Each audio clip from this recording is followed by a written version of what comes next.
Recently, Funko had announced the New York Comic Con exclusives for this year in 2025, and a lot of us are a little bit hesitant on whether these are very good or not, but was it worse or was it better than last year's exclusives, which people said pretty much the same thing? Well, I'm DK Wrestler, and in today's video, I'm going to be doing a which is better between last year's selection of New York Comic Con exclusives in 2024 and comparing them to this year's selection in 2025. I'm going to be doing this video dividing it into 9 different categories of how I'm going to break this down, which I'll list them as I go through this video, and it's very self-explanatory. By the end of the video, whichever year has the most as terms to a tally will be determined the better year. And if you end up enjoying this type of content, don't forget to like, comment, and subscribe. But nonetheless, let's kick off this video, which the very first category is animation, which for 2024 we have the Share Bear from the Care Bears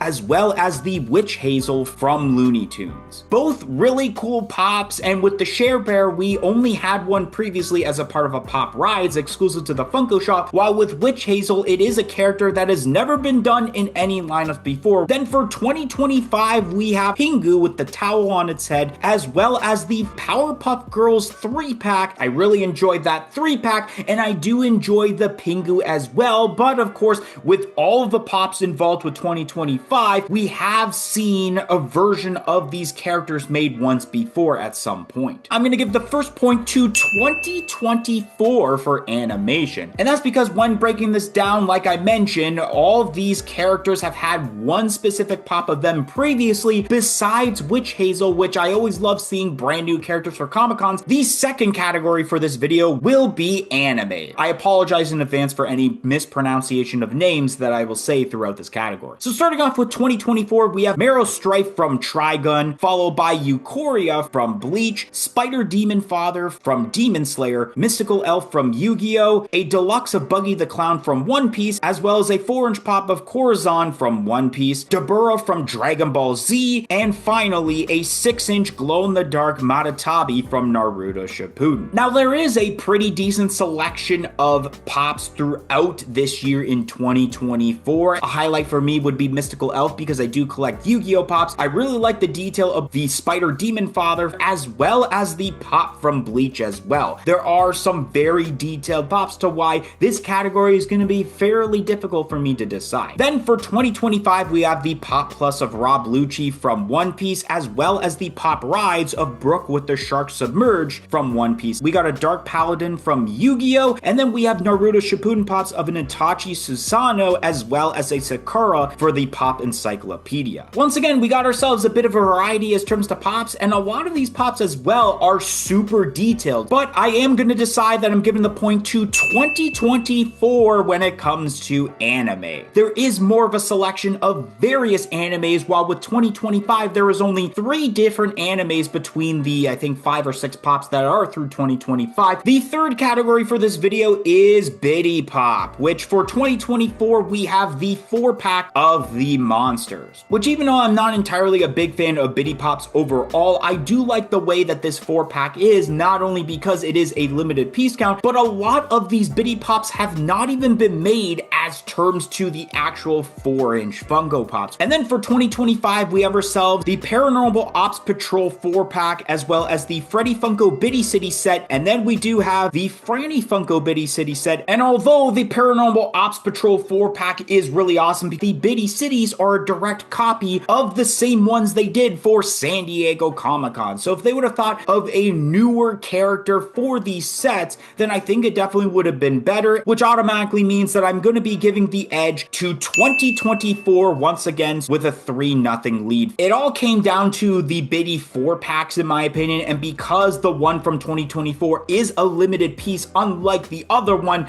that's what gave it more of the edge. Up next we have ourselves DC Comics. There was only one pop for 2024, which was the Batman Who Laughs. And although we've had, I believe, 1 or 2 Batman Who Laughs pops previously, I do like the detail of this pop specifically where you do have more of a pose. And then for 2025 we do have the DC Comics mystery box pops of the various characters, the Damian Wayne along with the Brainiac, the Batman Beyond that's a limited piece count, the 3 different Funko Force figures of Batman, Batgirl, and Joker, the blueprint pops of Joker Joker and Batgirl, and ending off this year with the Kingdom Come Superman. Now, although there are a lot more pops when it comes to 2025 over 2024, it doesn't necessarily mean that it's better, but I am going to say that I'm giving the edge to 2025, adding 1 point on the board. And although there are some crappy pops when it comes to 2025, in my opinion, there are a select few from that year that I do feel are better than the Batman Who Laughs from 2024. Up next is the games category. For 2024, we got ourselves Metal Knuckles from Sonic the Hedgehog, 4 pops from Funko Fusion with Megan, Skeletor, Chucky, as well as Dilophosaurus, and then ending off with a 10-inch Dialga from Pokemon. Now, although I like the idea of limited piece pops for Funko Fusion, all they are just existing characters from that lineup, but adding the edified colorway involved with them. And then with the 2 other pops in 2024, they are solid, including Metal Knuckles, which Knuckles already is my favorite character in Sonic the Hedgehog. Then for 2025, we got ourselves the Endo 2 from Five Nights at Freddy's, the Sonic with Caliburn from Sonic the Hedgehog, and ending off with the 10-inch Raikou from Pokemon. Now, I can say off the bat that all 3 of these pops from 2025 are definitely better than the 4 pops for Funko Fusion for 2024, so it's kind of as like, if I'm going to use wrestling terms, a 3-on-2 handicap match when it comes to 2025 against 2024, but I'll break this down even more. So both of these years do have a Sonic the Hedgehog pop with Metal Knuckles as well as the Sonic, which, because I mentioned about Knuckles being my favorite character, I could give the edge to 2024 in this case. Both of these years have Pokemon pops with Dialga for 2024 and then the Raikou from 2025, which I'm not too familiar with Dialga, but I am more familiar with Raikou because it is an earlier gen with Pokemon, so I could give the edge to 2025 in this case. But I guess choosing between Five Nights at Freddy's and Funko Fusion, I will give the edge to 2025 in this case, although this was a very close matchup as well, in my opinion. The next category we have here is Marvel. For 2024, we have ourselves a metallic Wolverine as a part of a pop and bag bundle, and then we have ourselves a Deadpool on Zamboni pop rides from the OG Deadpool movie. Now, although I've never really been a fan of the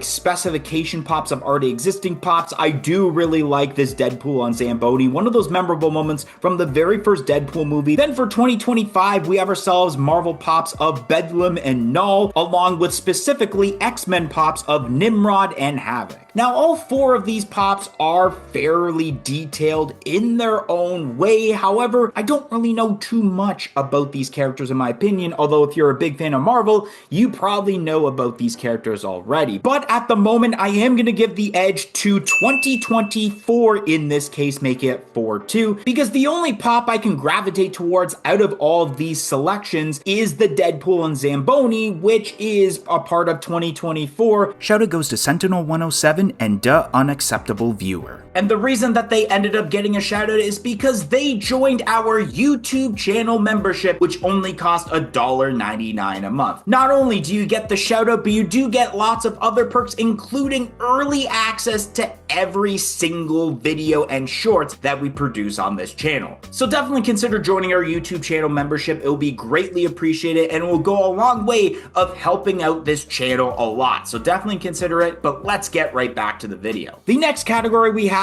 is Star Wars. So for 2024, we have ourselves the Kylo Ren, which this pop was very annoying to see because we've had dozens upon dozens upon dozens of Kylo Rens in the past God knows how long they've made Kylo Ren pops. And then for 2025, we have the Diamond Collection Lothcat. I do feel this is very refreshing for the Star Wars lineup because the only way you can get a Lothcat previously was a part of a Pop and Buddy set involving Ezra Bridger for Rebels. So it is really cool that we're kind of getting something new here, which I guess judging by that, I'll give the point to 2025 in this case. Giving something new and refreshing definitely gave the point to 2025, and it looks like if 2025 gets a point in the next round, we definitely will have a tiebreaker round when it comes to the 9th and final category. The second last category, which is television. For 2024, we have the pops of Enid and Wednesday in their costumes from the Wednesday Netflix series, a pop of Dream from the Sandman, a pop of Lucifer, and then we have April Ludgate from Parks and Recreation. I like the variety of television shows involved with this set, especially seeing the first ever Funko Pop for Lucifer, something people have been requesting for such a long time. For 2025, we have Ghost Freak from Ben 10, as well as the Facet Orko from Masters of the Universe. Now, the Orko is okay, but the Facet specification isn't one of my favorite specifications when it comes to Funko Pops. I actually am gonna go with 2024 for this category. I do like the selection involved when it comes to 2024, which I guess means that there won't be a tiebreaker round when it comes to the final round, but let's see who ends up getting the last point anyways, with the last category being miscellaneous. This is the section where I couldn't fit any of these pops in the other categories involved. 2024, we got ourselves the Animal on Drums from the Muppets, followed by a Britney Spears for the Rocks lineup, Headless Freddy Funko, Mr. Toad for the Disney lineup, Jolly Jacko from V-Friends, and then ending it off with a Coraline pop. It's crazy enough that probably two of the best pops from 2024 are in this category. One of those being the Animal on Drums from the Muppets, and especially with the Flocked variant, that's a limited piece, as well as a lot of people's favorite pop of this convention being the Headless Freddy Funko, which is an excellent pop. And then the other pops I couldn't really care for, but those are really the highlights in my opinion for this specific category. And then for 2025, we do have the other Jolly Jackos that are the silver and gold variants, My Melody with the Halloween buckets, the Kuromi as Witch, as well as the Hello Kitty that's a part of the Pop and Bag bundle. And already I'm not really a fan of the 2025 category because it's stuff I'm not even interested at all. I don't really know what V-Friends is.